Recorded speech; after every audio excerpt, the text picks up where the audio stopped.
Hey guys, I'm going to be doing a review on Jarren Benton's album, My Grandma's Basement.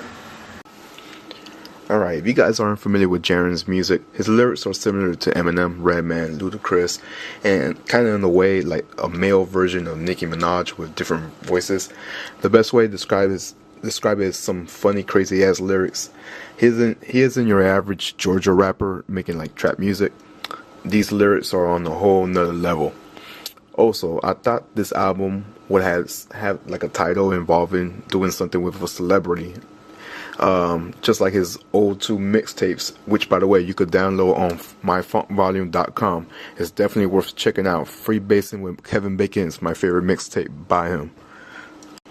Alright, so the backstory to My Grandma's Basement is basically stuff that went through Jarren's head, you know, the hard times and everything while he was living with his grandma. This is Jarren's first debut album on Funk Volume. Alright, so the first song on the album is called Razor Blades and Steak Knives. It's produced by Kato, one of the first singles on the album. The lyrics are hilarious. Check out the music video, it's really funny. The second song is Life in the Jungle, produced by Kato. Again, it's a decent song. Next song is called Don't Act, produced by Kato.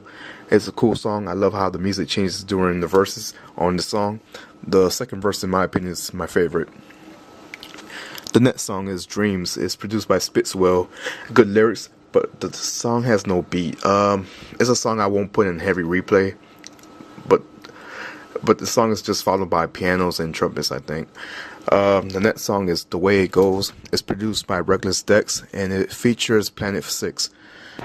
Good to hear Jarren work with Planet 6 again. I heard a collab before on one of the mixtapes. He even makes a reference to the song, because he mentions on the song that it features 2 Chainz on the song Fuck You Too, so that's the song on the mixtape. My favorite verse is where he makes that reference. The next song is Cadillacs and Chevys. It's produced by Rockamane, another single on the album. The music video is quite random, but very entertaining. Rolling like Cadillacs and Chevys. My favorite verse is the second verse, where he mentions what chicks he will bang, from Christina Milian to Shaka Khan. It's hilarious. Heart Attack, produced by The Kraken. For what I heard from Jarren, this song seems to be quite personal, because he sounded like he wanted to kill that chick, because that chick sounded like he really broke his heart, like she really broke his heart. And the way it kind of reminded me, it reminds me of Eminem's Kim song. Speaking of Eminem, and the way the beat kind of reminds me of Lose Yourself. You know, the piano melody that you hear. It's a good song. My Adidas. It's produced by Kato. Oh man, I love this track. I love the voice samples that you hear about the Run DMC history. The bass drops when the hook comes in, and I hope this song get a video. It's really a good song. That song is called Smell Likes. It's produced by Spitzwell. It features R.A. the Rugged Man and Mike Buddha. The hook reminds me of an old school Ja Rule Murder Inc. hook.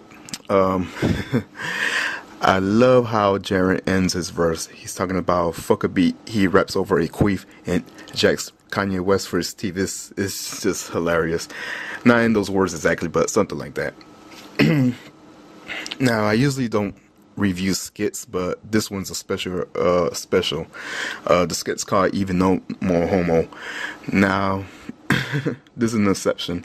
If you heard the Kevin Bacon mixtape, this is basically a sequel to that No Homo skit. This is basically Jarren's version of the Ken Kniff skits. I'm not gonna spoil it, but just listen, and yeah, that pretty much speaks for itself right there. The next track is Bully. It's produced by Kato, and it features Vinny La Paz. Vinny's verse is mad dope. The beat sounds perfect for a DMS. I could just imagine him just yelling, saying what, and just barking on the track. Anyways, the line that Jarren says is about going to a funeral is quite funny. And the part where he says that I'm a salesman, I can sell shit to a toilet. Oh my gosh. The Hobson album reference to Detox was wow. Wow. Enough said. But was Jarren even doubting that Hobson was gonna drop Not Madness?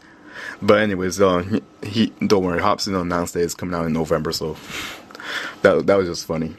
The next track is I Deserved It. It's produced by Kato, but it's just a decent song. That's all I can say about it. Go Off is produced by M16, featuring Hobson and Swiss. This song is weird.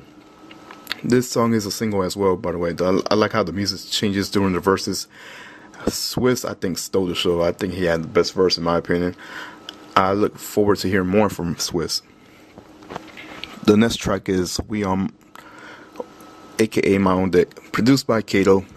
It's featuring on Dizzy Wright and Pounds, another single off the album. The end of Jarren's verse is hilarious, where he referenced Dizzy. I like Dizzy. Dizzy is one of my favorite funk volume artists. The next track is PBR and Reefa, produced by SMKA. It's not one of my favorite songs, but whatever. The next track is OJ, produced by Kato. It's a decent song. Enough said. Alright, the next track is My Grandma's Basement. It's the self-titled track from the album. In this song, Jarren gives you a breakdown of his thoughts during the day where he was living with his grandma. She's quite dark, but it's definitely worth a listen.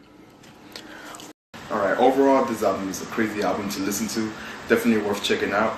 It gives quite a personal sound to Jarren Benton, and that's pretty much it I have for this album. Thanks for watching. Make sure to comment, rate, subscribe, and peace.